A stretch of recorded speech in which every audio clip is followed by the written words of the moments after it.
Welcome back to the Retrobyte Show. Oh, so that's what it's like to buy a Wii U.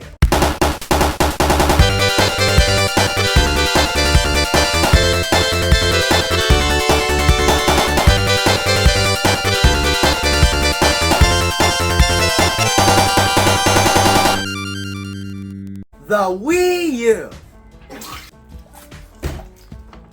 Sorry, my doctor says I have an illness known as Wii U-itis. It's the illness of not giving a shit about the Wii U. The cure? Aw man, the only cure is to give a shit about the Wii U! The Nintendo Wii was a revolution in gaming. Nintendo had successfully convinced families that gaming is not only for Brother Bob in his man cave. It was a craze, and everyone had to have one. The Wii launched with Wii Sports included in the box. Wii Sports alone is a great game, with superb game design.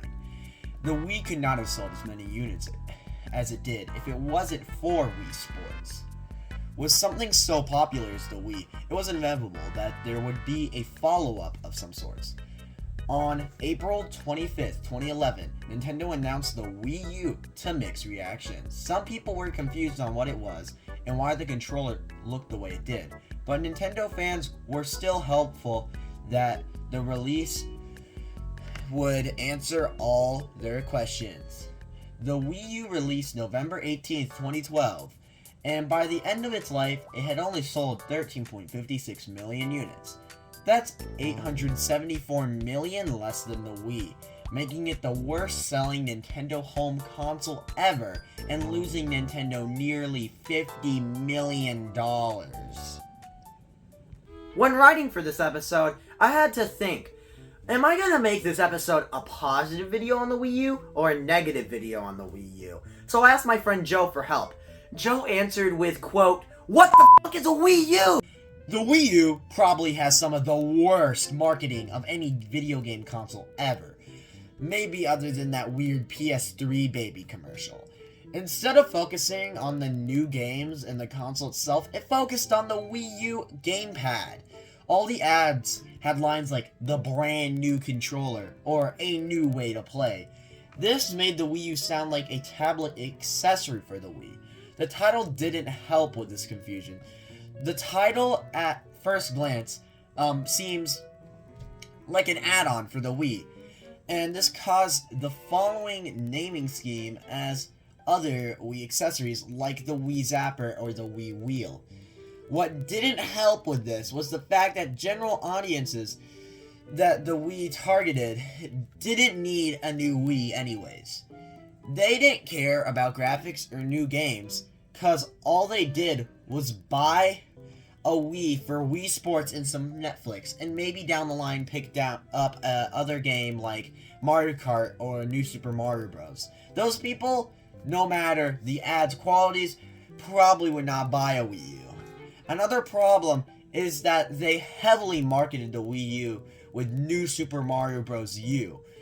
That game is a lot of fun and is a pretty good game, but it looks exactly like New Super Mario Bros. Wii. So Nintendo fans first had to convince little Timmy that this new Nintendo console then is new. Then little Timmy has to ask his mom to pay $300 to $350 for a Wii U so he can play a game that looks exactly like a game they already have. Starting to see why the Wii U failed?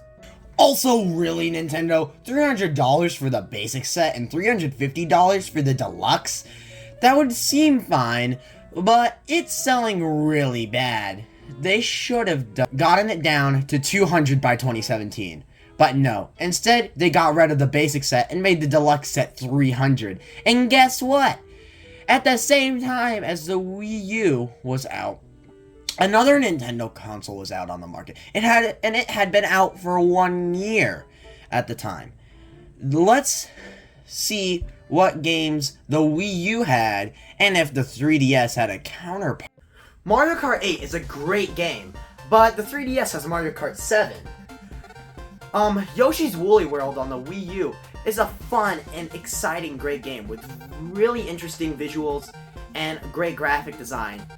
but there is an improved port on the 3DS which adds extra content and is overall just better. Oh, riddle me this! Why would you get the more expensive Wii U, which has no games and a weird and pointless gimmick, and none of your friends have it, while you could get the less expensive 3DS, which has more games and a gimmick that, while not necessary, improves some games, and could be turned off at any time.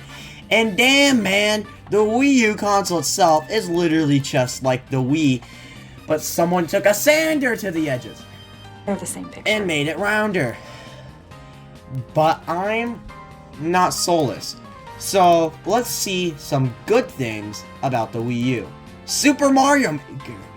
Even though it's on 3DS and probably would not have been invented if it wasn't for the Wii U in the first place. And I'm also a huge fan of Mario Maker, so I think that justifies the Wii U doing the whole, existence thing. Also, a lot of Wii U's game library is pretty good, which is probably why they all came to the 3DS and Switch later down the line. Young Brock never had a Wii U. He was perfectly content with his Wii. But Hayden had a Wii U back in its heyday, and Hayden loves his Wii U.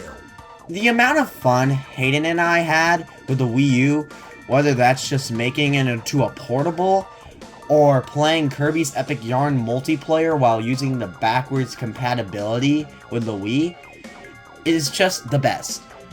My true and honest opinion of the Wii U is, while not being the best and did many things wrong, it's still a great Nintendo console and did its job at bringing the enjoyment to the people who did own it. That's enough with failed Nintendo consoles. Now I think we're gonna go look at that new gorilla exhibit at the zoo.